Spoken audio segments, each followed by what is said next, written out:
What's your take on Gruden, Donna? Everybody's job is on the chopping block right now, and I think you just look at this season and you have to say something has to change come next season. Mm-hmm. And one thing I noticed about Gruden, his body language is not good when they're losing. And if I'm a player on that team and I see that body language, I'm not going to be motivated. What do you say? I mean, you played basketball. And to a degree, your coach is a human, so he's going to go through his motions. I have to be responsible for whatever the task is before me on the field. And so I think we're dealing with adults. It's one thing, fine, my coach doesn't believe in me in Pee Wee League. I think you getting paid a lot of money to go play football. A connection with a coach is fantastic. We love to see players with great relationship with their coaches. However, it is not paramount. It is not, we can do without it. I mean, go win the football game. Whether you like your coach or not, we're winning. Right. Or losing. Right. Look, these NFL coaches, they have parachutes all over the place. I just want you to watch what's going to happen in Cincinnati. Marvin Lewis is probably going to be out. Jay Gruden has history there. Andy Dalton is there. There's so many places he could wind up with his brother. There's so many places he could be. I think he's probably just, you know what? It is what it is.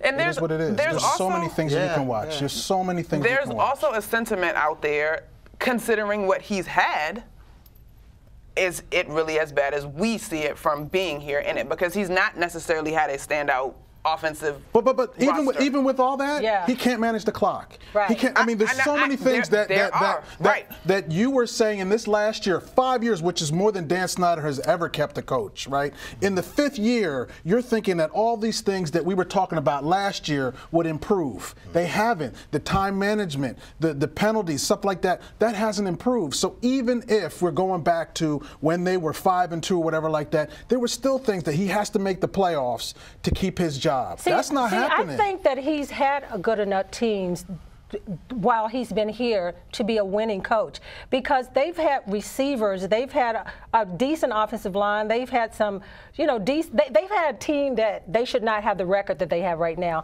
I just think that some of the problems is his coaching.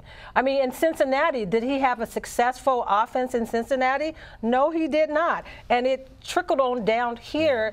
With his offense. We're so spoiled here because we saw Joe Jackson Gibbs, one of the best at in-game and halftime adjustments, and to see somebody that we're in the stands and we see it, and you can't do it. Because Joe could coach during the week and during games. He could do it all. And the offense was decent when Sean McVay was here running the offense. You just said it, though.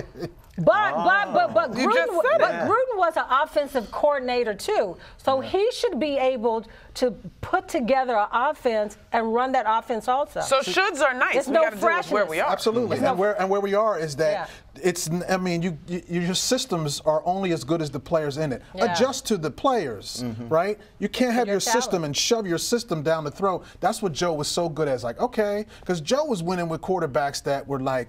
They were just decent. They were decent. But they got the job done. Yeah. Well, let's talk about the Ravens. Let's talk about the Ravens. They're 3-1 with Lamar Jackson. Is Lamar the quarterback of the future? Well, we already knew that. I mean, I think everybody knew that Joe Flacco. I mean, we are so far past, you know. But he earned it. You know, he got the MVP of the Super Bowl. He got that money, ching-ching. The Brinks truck came up, whatever. But, I mean, it's a new day and age. And even Harbaugh can't even deny the fact that his offense is a lot more dynamic with him in there. And they almost beat Kansas City. That was quite the game. Yes. For sure. He got hurt, but, you know.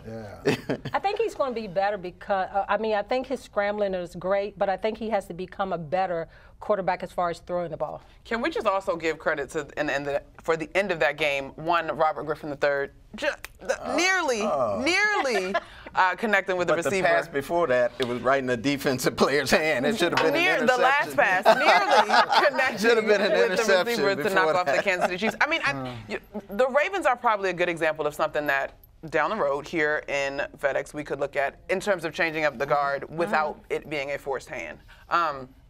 Well, I shouldn't say without it being a forced hand, considering Flacco not necessarily being healthy. But I think you have to look at the effect of your quarterback on the rest of your roster. And if Lamar Jackson doesn't do anything that Joe Flacco does, the one thing he does do is sort of galvanize the rest of that locker room and infuse some different energy. I mean, even if we look at it from an age bracket type thing, the locker room's turning over, your quarterback has to be able to relate.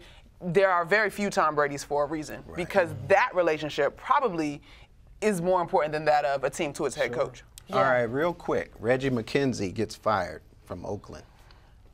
Is that the fault of Mr. Jon Gruden? I mean, is that a Jon Gruden thing? Is he being made the scapegoat? Because he drafted Mack and he drafted Cooper. Now they're gone on helping other teams. Right. Was he being made the scapegoat? I think when he signed that huge deal, Jon Gruden, he was going to bring in, he'd do it his way. So I think that everybody was knew that already. Dispensable. Yeah. And he wants to be the GM and in control of personnel. So do you continue to move that way considering this season? I know. That's an Oakland move. We got our own problems here. We got and look, and he signed such a big contract that they're not going to get rid of him. Something million. I mean, for a 10-year, $100 million contract, whatever it is, of course there's probably a window, a curve. But I just didn't expect Oakland to look as crazy as they looked this season. That's real crazy. Well, look, we look great today. And I thank you guys for helping me out in many ways that they don't know. And we're out of time, everybody. Hey, Marvin, happy holidays, buddy. Hey, happy holidays to everybody. Happy holidays. Thank you, man. Let's talk about the real deal. Put the team winning on your Christmas. All right, Lou, Monica, and Donna. Happy holidays. You got the red look. That's the good look. I'm Marvin Jackson. We'll see you next time on the sideline. Good. Thank you, Lou. Hey, man, I had forgotten that. Some cheers.